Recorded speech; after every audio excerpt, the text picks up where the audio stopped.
did not mean to confuse some of you with this concept of how a muscle acts, but I do think it's really important for a lot of reasons as you're progressing in your weight training. You're trying to connect your pelvic floor to functional movements and how it connects to more than just lying on your back and doing a Kegel. So let's go back to the basics.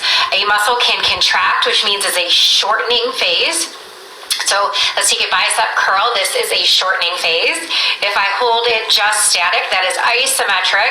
And if I slowly lower back down, that is eccentric. So there's 3 different movements a muscle can go through, which means the pelvic floor can do the same. Now, a Kegel would be the shortening or the lift phase of that muscle action, where an inhale to lengthen would be the lengthening phase. There's so much emphasis on contraction of the pelvic floor or passive relaxation, which I do talk about a lot. It's really important.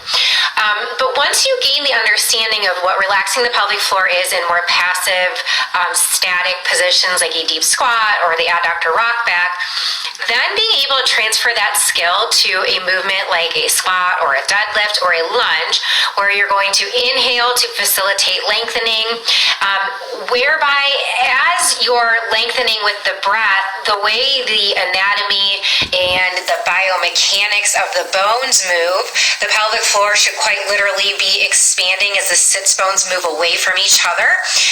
And so that's max length. And then we're going to take advantage of that max lengthening we've created, and we're going to exhale.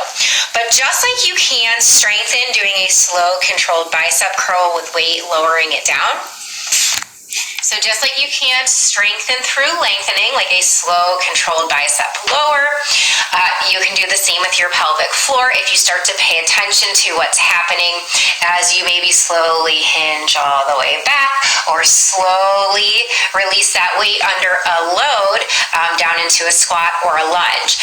And then as we're at that max length, we can then take advantage of a max lift from the bottom up. So you can work full range of motion movements, you can work partial range of motion movements, right? And we can do the exact same with the pelvic floor when we can link it to movements that involve the hips and the knees specifically, but also know that we can target that with rotation and abduction as well. And then there was lots of requests to make a video on how to cue the breath for these movements. So I actually have some old videos that I made when I was in Mexico of just some basic movements and how you could cue the breath, so I could probably use those until I get around to having time to making something new.